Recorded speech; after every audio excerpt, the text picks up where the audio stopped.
नमस्कार विद्यार्थी मित्रांनो, मी सुरेश लेंडवे आपलं हार्दिक स्वागत करतो. आज आपण इयत्ता 8वीमधील सामान्य विज्ञान प्रकरण क्रमांक 6 द्रव्याचे संघटन याच्याबद्दल अभ्यास करणार आहोत.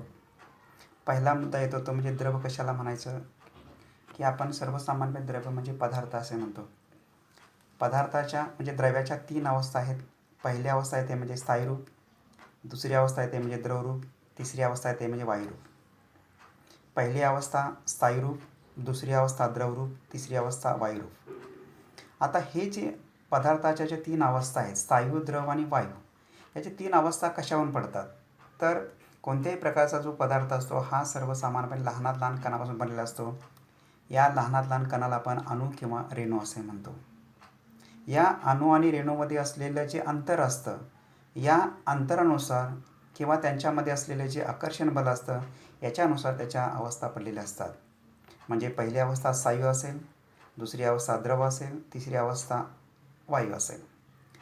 म्हणजे यांच्या द्रव्याच्या कणामध्ये म्हणजेच अणू आणि रेणूमध्ये अंतरेणी आकर्षण बल कार्यरत असते. या बलाच्या क्षमतेनुसार कणांच्या हालचाली होत असतात. यांच्यामध्ये अंतर ठरलं असतं. याच्यावर पदार्थाच्या अवस्था पडलेल्या असतात. आता पहिली अवस्था आहे ते म्हणजे स्थायी रूप, दुसरी अवस्था आहे ते म्हणजे द्रवरूप आणि तिसरी अवस्था आहे ते म्हणजे वायुरूप. आता प्रथम आपण स्थायीरूप पदार्थ याच्याबद्दल अभ्यास करणार आहोत. स्थायीरूप पदार्थ म्हटलं की कशाला म्हणतात स्थायीरूप पदार्थ? की ज्या पदार्थाला निश्चित आकार आणि निश्चित आकारमान असतं अशा सर्व पदार्थांना आपण स्थायीरूप पदार्थ असे म्हणतो. परत एकदा सांगतो, स्थायीरूप पदार्थ म्हणजे काय, की ज्या पदार्थाला निश्चित आकार व निश्चित आकारमान असते अशा पदार्थांना आपण स्थायीरूप पदार्थ असे म्हणतो. आता यांना निश्चित आकार आणि निश्चित आकारमान कशामुळे प्राप्त होत असतं? तर कोणत्याही प्रकारचा स्थायीरूप पदार्थ हा सर्वसामान्यपणे लहान कणांमध्ये असतो. यांना सर्वसामान्यपणे जसे अणू आणि रेणू म्हणतात. यांच्या रेणूमधील असलेले सूक्ष्मकण एकमेकांच्या अतिशय जवळ असतात. म्हणजे स्थायीरूप पदार्थाचं जर आपण निरीक्षण केलं, यांच्यामध्ये असलेले जे अणुरेणू असतो या अणुरेणूमध्ये अंतर अतिशय कमी असतं आणि अंतर कमी असल्यामुळे प्रत्येक कणामध्ये प्रत्येक 2 कणामध्ये असलेले जे आकर्षण बल असतं हे आकर्षण बल हे सर्वात जास्त असतं. यांच्यामध्ये आकर्षण बल सर्वात जास्त का असतं? परत सांगतो, त्या 2 कणामध्ये अंतर कमी असतं. अंतर कमी असल्यामुळे त्यांच्यामध्ये आकर्षण बल हे म्हणजे 2 अणुरेणूमध्ये आकर्षण बल हे सगळ्यात जास्त असतं. त्याच्यामुळे त्यांच्यामध्ये स्थायीरूप पदार्थाचा आकार आणि आकारमान हा सर्वसा निश्चित असतो. आता आकर्षण बल सर्वात जास्त असते याच्यामुळे काय असतं त्याच्यामध्ये, की कणामध्ये अंतर कमी असल्यामुळे यांच्यामध्ये असलेले जे अंतरेणी बल असतं हे प्रभावी असतं आणि या बलामुळे सूक्ष्मकण परस्परांना बांधून ठेवतात. त्यामुळे स्थायीरूप पदार्थ हे मजबूत असतात आणि मजबूत असल्यामुळे ते आपला सहजासहजी आकार बदलत नाही. यावर कोणत्याही बाह्य बलाचं किंवा कोणत्याही प्रकारचं बाह्य बल लावलं तर त्याच्या आकारमानामध्ये सर्वसामान्यपणे बदल होत नाही.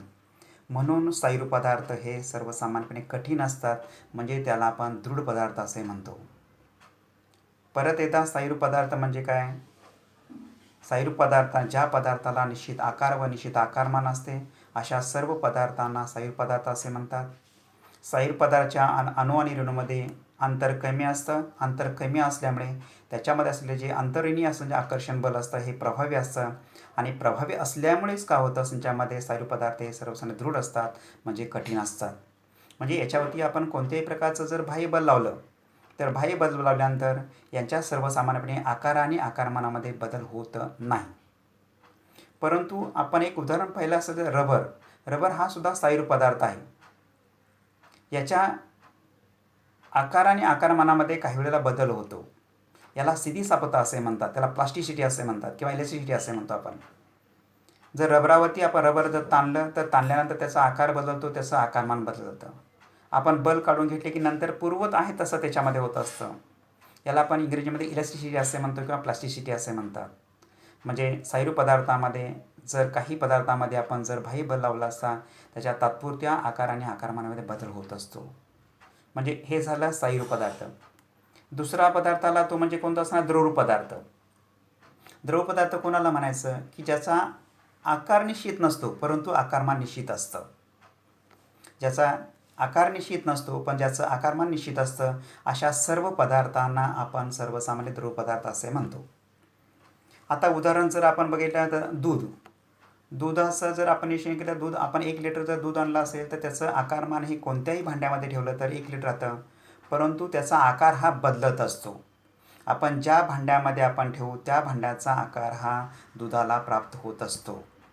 म्हणून द्रवरूप पदार्थाला आकार निश्चित नसतो, परंतु आकारमान निश्चित आकार निश्चित नसतो, परंतु आकारमान निश्चित असते. आता त्याच्यानंतर दुसरा मुद्दा सांगायचा म्हटलं तर स्थायू पदार्थ हे प्रवाही असतात.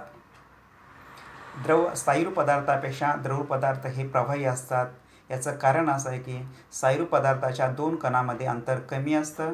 कमी असल्यामुळे त्याच्यामध्ये अंतर्गत आकर्षण बल जास्त असतं, परंतु द्रव पदार्थाच्या 2 कणामध्ये अंतर स्थायूपेक्षा थोडंसं जास्त असतं. आणि जास्त असल्यामुळे का त्याच्यामध्ये असलेले जे अंतर्गत आकर्षण बल आहे, हे आकर्षण बल हे कमी प्रमाणात प्रभावी असते. त्याच्यामुळे द्रव पदार्थ हे प्रवाही असतात. दुसरा मुद्दा आला त्याच्यामध्ये असणार आहे की द्रव पदार्थ खूप संपीडीय असतात, कारण त्यांचे सूक्ष्मकण मुळातच एकमेकांच्या खूप जवळ असतात. त्यामध्ये म्हणजे समजा आंतरिक आकर्षण बल हे मध्यम असतं, त्यामुळे ते सर्वसामान्यपणे प्रभावी असतात. परत एकदा सांगतो, द्रव पदार्थ ज्या पदार्थाला निश्चित आकार नसतो परंतु निश्चित आकारमान असते, अशा सर्व पदार्थांना द्रवरूप पदार्थ असे म्हणतात. द्रवरूप पदार्थ हे प्रभावी असतात, म्हणजे त्याचा आकार बदलत असतो. याचं कारण आहे की द्रव पदार्थाच्या 2 कणामध्ये असलेलं अंतर हे स्थायू पदार्थापेक्षा थोडंसं जास्त असतं. जास्त असल्यामुळे त्या 2 कणामध्ये असलेलं आकर्षण बल हे मध्यम असतं. मध्यम असल्यामुळेच ते आपला सर्वसामान्यपणे आकार बदलत असतात. आणि आकारमान बदलत असल्यामुळे काय होतं, ते सर्वसामान्यपणे कसे असतात, प्रवाही असतात. हा झाला सर्वसामान्य आपण सांगितलेला स्थायू पदार्थाचा गुणधर्म. दुसरा मुद्दा आला त्याच्यामध्ये वायू पदार्थ कशाला म्हणायचं. ज्या पदार्थाला निश्चित आकार पण नसतो आणि ज्या पदार्थाला निश्चित आकार पण नसते, अशा सर्व पदार्थांना आपण त्याच्यामध्ये वायू पदार्थ असे म्हणतो. ज्या पदार्थांना निश्चित आकार नसतो व आकारमानी नसते, अशा सर्व पदार्थांना आपण वायू पदार्थ असे म्हणतो. आता या वायू पदार्थांमध्ये उदाहरणार्थ आपण हवा बघितली तर हवा हा कसा आहे, सर्व वायू पदार्थ आहे. यांच्या हवा म्हणजे वायू पदार्थ हे सुद्धा सूक्ष्म कणापासून बनलेले असतात, परंतु या 2 कणामध्ये स्थायू आणि द्रव्यापेक्षा अंतर हे 2 कणामध्ये जास्त असते. आणि 2 कणामध्ये अंतर जास्त असल्यामुळे त्यांच्यामध्ये असलेलं आकर्षण बल हे सर्वात कमी असतं. आणि कमी असल्यामुळेच स्थायू पदार्थापेक्षा द्रव पदार्थापेक्षा वायू पदार्थ हे जास्त प्रवाही असतात. म्हणून त्यांना निश्चित आकार नसतो आणि त्यांना निश्चित आकारमान नसते. आता ज्या भांड्यात आपण ठेवू त्या भांड्याचा त्याला आकार प्राप्त होत असते. उदाहरणार्थ हवा आपण फुग्यामध्ये भरली तर फुग्याचा त्याला हवा प्राप्त होत असतो, आकार प्राप्त होत असतो. हवा आपण कोणत्याही संचामध्ये एखाद्या सिलेंडरमध्ये भरली तर त्या सिलेंडरचा त्याला आकार प्राप्त होत असतो. म्हणजे हवा हा वायू पदार्थ आहे. म्हणजे वायू पदार्थ ज्या भांड्याच्या आकारामध्ये आकाराच्या भांड्यामध्ये आपण ठेवू त्याचा आकार हा त्याला प्राप्त होत असतो आणि त्याला आकारमानही प्राप्त होत असतं. म्हणून वायू पदार्थांना आपण निश्चित आकार नसतो व निश्चित आकारमान नसते. म्हणजेच पदार्थाच्या अवस्थेमध्ये पहिलं सांगितले ते म्हणजे स्थायू पदार्थ, दुसरं सांगितले ते म्हणजे द्रवरूप पदार्थ आणि तिसरं सांगितले ते म्हणजे वायू पदार्थ. आता स्थायू, द्रव आणि वायू यांच्यामध्ये असलेला जो फरक आहे तो फरक त्यामध्ये सांगतो. स्थायू पदार्थाचं निश्चय केलं तर ज्या पदार्थाला निश्चित आकार नसतो, स्थायू पदार्थ म्हणजे ज्याला निश्चित आकार असतो व निश्चित आकारमान असते, अशा सर्व पदार्थांना स्थायू पदार्थ असे म्हणतात. द्रव पदार्थ ज्याला निश्चित आकार नसतो परंतु आकारमान असते, याला द्रव पदार्थ असे म्हणतात. आणि वायू पदार्थ म्हणजे ज्याला निश्चित आकार पण नसतो आणि निश्चित आकार पण नसते, अशा सर्व पदार्थांना वायू पदार्थ असे म्हणतात. हा पहिला मुद्दा झाला. दुसरा मुद्दा आपण स्थायूकडे जर आपण गेलो तर स्थायूच्या 2 कणामध्ये अंतर कमी असतं. अंतर कमी असल्यामुळे त्याच्यामध्ये असलेले जे आकर्षण बल असतं किंवा अंतर्गत जे बल असतं हे बल हे सर्वात जास्त असते. त्याच्यामुळे स्थायू पदार्थ हे सर्वसाधारण प्रवाही नसतात, म्हणजे दृढ असतात, म्हणजे कठीण असतात. त्या मानाने द्रव पदार्थाचं जर आपण निश्चय केलं तर द्रव पदार्थाच्या 2 कणामध्ये स्थायूपेक्षा आकर्षण बल हे कमी असतं. आकर्षण बल कमी असल्यामुळे द्रव पदार्थ हे प्रवाही असतात. म्हणजे त्यांच्यामध्ये असलेलं अंतर्गत आकर्षण बल हे कमी असतं. वायू पदार्थाकडे आपण जर गेलो तर वायू पदार्थाच्या दोन कणामध्ये स्थायू आणि द्रव यांच्यापेक्षा अंतर जास्त असते आणि अंतर जास्त असल्यामुळे त्यांच्यामध्ये अंतर्गत आकर्षण बल हे सगळ्यात कमी असते. तिसरा मुद्दा जर त्यांच्यामध्ये स्थायूमध्ये सांगितलं तर स्थायू हे दृढ असतात, द्रव हे प्रवाही असतात आणि वायू हे अतिप्रवाही असतात. नंतर तिसरा मुद्दा सांगायला स्थायू पदार्थाला आपण कोणत्याही बाह्य बलाचा जर आपण वापर केला त्याच्या आकार आणि आकारमानामध्ये बदल होत नाही. वायूच्या आकारामध्ये द्रव्याच्या आकारामध्ये बदल होतो, आकारमानामध्ये बदल होत नाही आणि वायूच्या आकार आणि आकारमानात दोन्हीमध्ये सुद्धा सर्वसामान्य बदल होत असतो. म्हणून पदार्थाच्या ज्या अवस्था आहेत, पहिली अवस्था म्हणजे स्थायू पदार्थ, दुसरी अवस्था म्हणजे द्रव पदार्थ आणि तिसरी अवस्था म्हणजे वायू पदार्थ. हे झाले पदार्थाच्या दोन अणू आणि रेणूमध्ये असलेलं सर्वसामान्यपणे अंतर किंवा त्याच्यामध्ये असलेलं आकर्षण. याच्यावरून पदार्थाच्या 3 अवस्था पडतात, स्थायू, द्रव आणि वायू. आता आणखीन पदार्थाच्या तीन अवस्था आहेत. पहिली अवस्था आहे ते म्हणजे मूलद्रव्ये, दुसरी अवस्था आहे ते म्हणजे संयुगे आणि तिसरी अवस्था आहे ते म्हणजे मिश्रणे. आता मूलद्रव्ये, संयुगे आणि मिश्रणे याच्या 3 अवस्था आहेत. ह्या कशावरून पडलेल्या असतात तर द्रव्याचे जे रासायनिक संघटन असतं, या संघटनेनुसार त्यांच्या या निकषावरती या पदार्थाच्या मूलद्रव्ये, संयुगे आणि मिश्रणे या 3 गटामध्ये वर्गीकरण केलं जातं. परत सांगतो, त्याच्यामध्ये द्रव्याचे असलेले रासायनिक संघटन हा निकष वापरून पदार्थाचं मूलद्रव्ये म्हणजे द्रव्याचं मूलद्रव्ये, संयुगे आणि मिश्रणे या 3 गटामध्ये वर्गीकरण केलं जातं. आता मूलद्रव्ये कशाला म्हणायचं? मूलद्रव्याचं जर निश्चित केलं तर की ज्या पदार्थाचं भौतिक किंवा रासायनिक पद्धतीने आपण विघटन करू शकत नाही किंवा आपण अपघटन करू शकत नाही, अशा सर्व पदार्थांना आपण मूलद्रव्ये असे म्हणतो. मूलद्रव्ये म्हणजे ज्यांचे कण हे मूळ स्थितीमध्ये आढळतात. याचा अर्थ त्याचा प्रत्येक कण म्हणजेच अणू आणि रेणू एकसारख्याच पदार्थापासून बनलेला असतो. त्याचा प्रत्येक कण हा अविभाज्य असतो, म्हणजे त्याचं आपल्याला विभाजन करता येत नाही.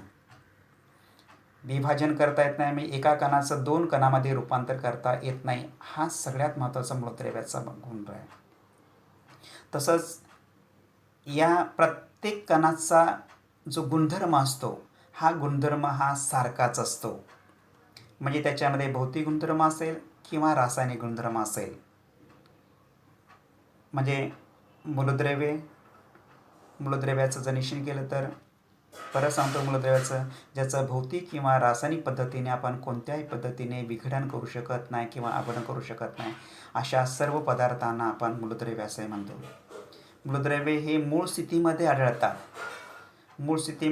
निश्चित केलं तर सोने असेल, चांदी असेल, ऑक्सिजन असेल, हायड्रोजन असेल, कार्बन असेल, कॅल्शियम असेल, ॲल्युमिनियम असेल, मॅग्नेशियम असेल, या सर्व पदार्थांना आपण सर्वसाधारण मूलद्रव्ये असे म्हणतो. म्हणजे या मूलद्रव्यामध्ये निश्चित ऑक्सिजनचा कण हा कोणत्याही प्रकारचं जर आपण ऑक्सिजन हे मूलद्रव्य घेतलं तर त्याचा प्रत्येक कण हा सारखा असतो. त्याचे भौतिक गुणधर्म आणि त्याचे रसायनिक हे त्याच्यामध्ये सारखेच असतात. ते सर्वसामान्य बदलत नाहीत. नंतर त्याच्या प्रत्येक कण हा अविभाज्य असतो, म्हणून त्यांना आपण मूलद्रव्ये असे म्हणतो. दुसरा आला तो मग त्याच्यामध्ये संयुगे कशाला म्हणायचं? संयुगाचं निश्चय केलं तर संयुगाची निर्मिती ही मूलद्रव्यापासून होत असते. याचं निश्चय केलं तर 2 किंवा अधिक मूलद्रव्यांच्या ठराविक प्रमाणात जर रासायनिक अभिक्रिया झाली तर यांच्या रासायनिक संयुगातून बनलेल्या नवीन पदार्थाला आपण संयुगे असे म्हणतो. संयुगाची परत एकदा व्याख्या सांगतो.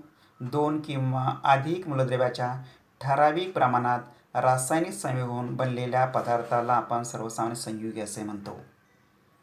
आता 2 किंवा अधिक मूलद्रव्ये, एक साधं उदाहरण जर आपण बघितलं, दैनंदिन जीवनामध्ये आपण पाणी वापरतो. पाणी हे संयुग आहे. या संयुगाचं जर आपण निश्चय केलं तर पाणी या संयुगाची निर्मिती असताना त्याच्यामध्ये हायड्रोजन आणि ऑक्सिजन यांचं प्रमाण हे योग्य असतं. त्यांच्या आकारमानाचं जर निश्चय केलं तर त्यांचं प्रमाण हे 2:1 असतं. म्हणजे हायड्रोजन जर 2 भाग असेल तर ऑक्सिजन हा 1 भाग असतो. याच्यापेक्षा जास्त प्रमाण त्याचं चालत नाही. म्हणजे कोणत्याही प्रकारच्या संयुगाची निर्मिती होत असताना त्याच्यामध्ये असलेली मूलद्रव्ये ही ठराविक प्रमाणातच घेतली जातात. म्हणजे पाण्याचं तुम्हाला उदाहरण सांगितलं. पाण्याचं निरीक्षण जर केलं तर त्याच्यामध्ये हायड्रोजन आणि ऑक्सिजन या 2 मूलद्रव्यापासून त्याची निर्मिती झालेली आहे. हायड्रोजन हा जर 2 भाग असेल तर ऑक्सिजन हा सर्वसाधारण त्याच्यामध्ये 1 भाग असतो. दुसरं महत्त्वाचं म्हणून निरीक्षण केलं तर संयुगाचं जर आपण निरीक्षण केलं तर संयुगातील ज्या संयुगाची निर्मिती होत असताना जी आपण घटक मूलद्रव्ये घेतलेली असतात, या घटक मूलद्रव्याचे भौतिक गुणधर्म आणि रासायनिक गुणधर्म आणि या घटक मूलद्रव्यापासून तयार झालेले जे संयुग आहे याचे भौतिक गुणधर्म आणि रासायनिक गुणधर्म हे बदललेले असतात. पाण्याचं निरीक्षण केलं तर पाणी या संयुगाची निर्मिती असताना हायड्रोजन आणि ऑक्सिजन, हायड्रोजन हा वायुरूप अवस्थेमध्ये आहे, ऑक्सिजन हा वायुरूप अवस्थेत आहे, पण पाणी हे द्रव अवस्थेमध्ये आहे. ऑक्सिजन हा ज्वलनास मदत करतो, हायड्रोजन हा स्वतः जळतो, पण पाणी हे जळत नाही. म्हणजे ज्वलनास मदत त्याच्यामध्ये आग येण्यासाठी आपण पाण्याचा वापर करतो. तिसरं मुद्दा निरीक्षण केलं तर हायड्रोजन आणि ऑक्सिजनचं निरीक्षण केलं तर त्याचं जे त्याच्यामध्ये अवस्था वायू आहे, पाणी हे द्रव आहे.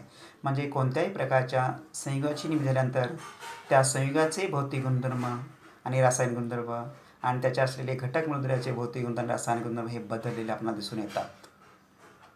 हे म्हणून दुसरं सांगितलं की त्याच्यामध्ये घटक मूलद्रव्याचं प्रमाण निश्चित असतं हे तुम्हाला सांगितलं. कोणत्याही प्रकारच्या संयुगाची निर्मिती होत असताना त्या संयुगाची निर्मिती करताना आपण जी मूलद्रव्ये वापरतो यांचं प्रमाण हे निश्चित असतं. प्रमाणापेक्षा जास्त जर आपण मूलद्रव्ये घेतली तर त्याच्यामध्ये त्या संयुगाची निर्मिती होऊ शकत नाही किंवा काही मूलद्रव्ये तिथं शिल्लक राहतात. नंतर हे झालं संयुगे. संयुगाचं परत एकदा सांगतो, 2 किंवा अधिक मूलद्रव्याच्या ठराविक प्रमाणात रासायनिक संयोग होऊन बनलेल्या पदार्थाला आपण संयुगे असे म्हणतो. संयुगाचं निर्मिती होत असताना त्याच्यामध्ये असलेली घटक मूलद्रव्ये ही योग्य प्रमाणात असतात, म्हणजे त्यांचं प्रमाण हे निश्चित असतं. तुम्हाला सांगितलं असेल पाण्याचं प्रमाण हे 2:1 किंवा आपण दुसरं त्याच्यामध्ये आकारमानाच्या दृष्टीने घेतलं 2:1, पण वजनी प्रमाण जर बघितलं तर 1:8 असते. म्हणजे 1:8 म्हणजे कोणतं असं त्याच्यामध्ये हायड्रोजनचं वजन जर 1 असेल तर ऑक्सिजनचं वजन हे 8 असतं.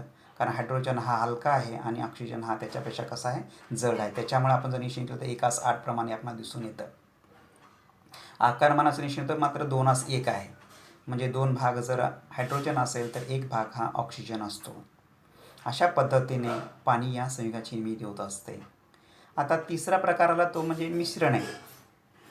मिश्रणे कशाला म्हणायचं की 2 किंवा अधिक पदार्थ कोणत्याही प्रमाणात एकमेकांमध्ये मिसळले.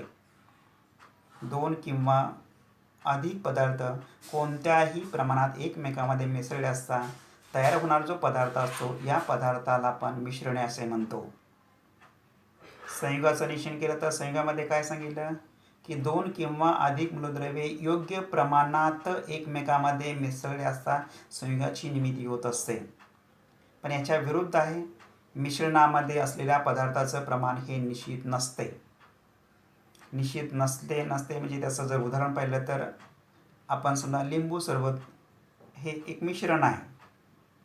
लिंबू सरबतचं निरीक्षण केलं तर त्याच्यामध्ये आपल्याला लिंबू सरबत जसं बनवायचं आहे त्याप्रमाणे पाण्याचं प्रमाण घेतो, त्याप्रमाणे लिंबाच्या रसाचं प्रमाण घेतो, त्याप्रमाणे आपण साखरेचं प्रमाण घेतो. साखर आपण कमी जास्त करू शकतो, लिंबाचा रस आपण कमी जास्त करू शकतो, पाण्याचं प्रमाण आपण कमी जास्त करू शकतो.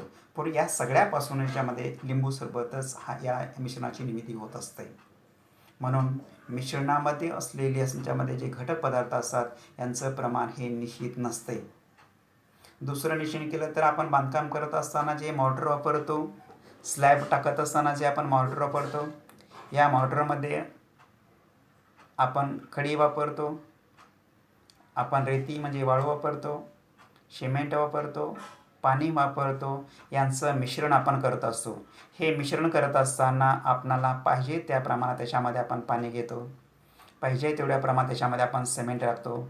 सिमेंट टाकत असताना आपल्याला कमी पाहिजे तर सिमेंट आपण कमी टाकू शकतो, जास्त पाहिजे असेल तर आपण जास्त टाकू शकतो. नंतर वाळू आपल्याला जास्त टाकायची असेल तर आपण वाळू जास्त टाकू शकतो. म्हणजे त्यांचं जे प्रमाण असतं हे प्रमाण हे कसं असतं आपण आपल्या पद्धतीने घेऊ शकतो. म्हणून मिश्रणातील असलेले जे त्यांच्यामध्ये घटक पदार्थ असतात यांचं प्रमाण हे सर्वसामान्यपणे निश्चित नसते. म्हणून पदार्थाच्या 3 गटामध्ये असलेले वर्गीकरण, या वर्गीकरणामध्ये पहिला सांगितलं तर म्हणजे मूलद्रव्ये, दुसरं सांगितले ते म्हणजे संयुगे, तिसरं सांगितले ते म्हणजे मिश्रणे. यांचं मूलद्रव्ये, संयुगे आणि मिश्रणे यांचे संचार विभाजन करत असताना किंवा वर्गीकरण करत असताना त्या द्रव पदार्थात असलेले जे रासायनिक संघटन असतं, या रासायनिक संघटनेनुसार त्यांचं 3 गटामध्ये वर्गीकरण केलं जातं. या गटामध्ये परत सांगतो, त्याच्यामध्ये पहिला गट आहे तो म्हणजे मूलद्रव्ये. ज्या पदार्थाचं भौतिक किंवा रासायनिक पद्धतीने आपण विघटन करू शकत नाही किंवा अपघटन करू शकत नाही, अशा सर्व पदार्थांना आपण मूलद्रव्ये असे म्हणतो. मूलद्रव्यामध्ये प्रत्येक कण हा अविभाज्य असतो. याचं आपण कोणत्याही पद्धतीने आपण विघटन करू शकत नाही.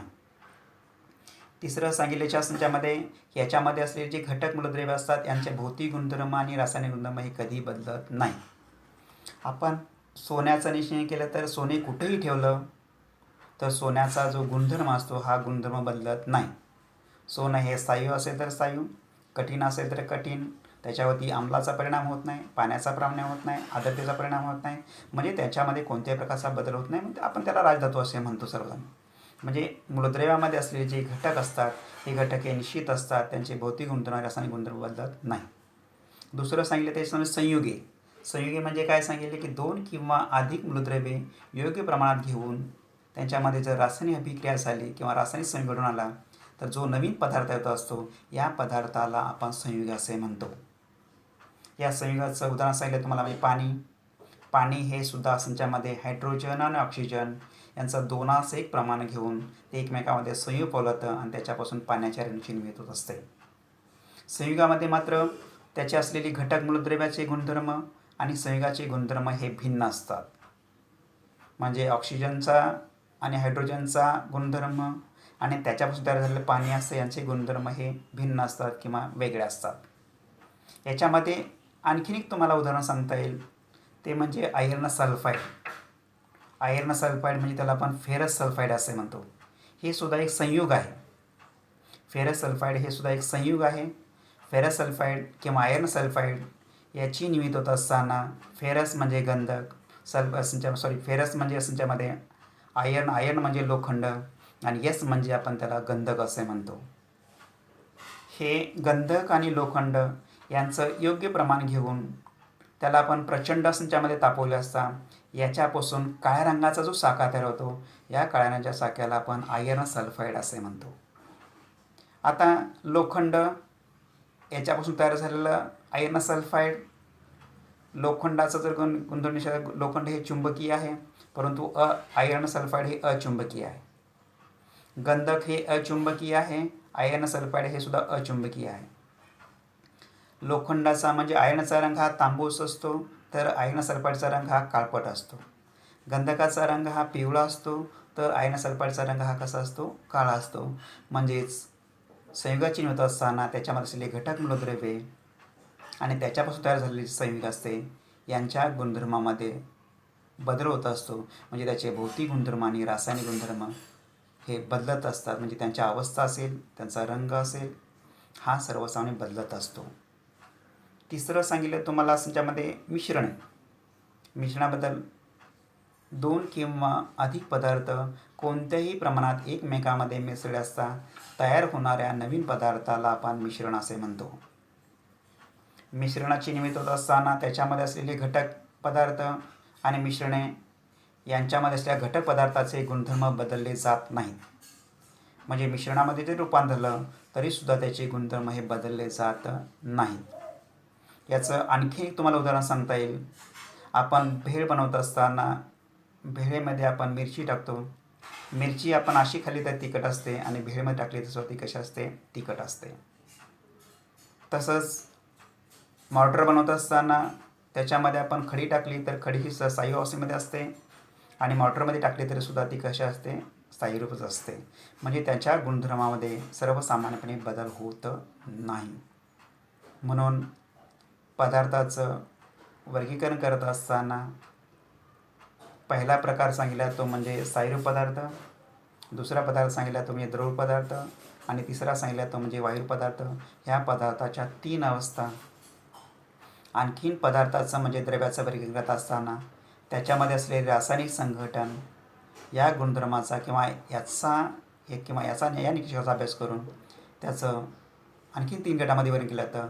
पहिला गट आहे तो म्हणजे संयुगे, दुसरा गट आहे तो म्हणजे पहिला गट आहे तो म्हणजे मूलद्रव्ये, दुसरा गट आहे तो म्हणजे संयुगे आणि तिसरा गट आहे तो म्हणजे मिश्रणे. अशा पद्धतीनं पदार्थाचं वर्गीकरण केलं जातं. धन्यवाद.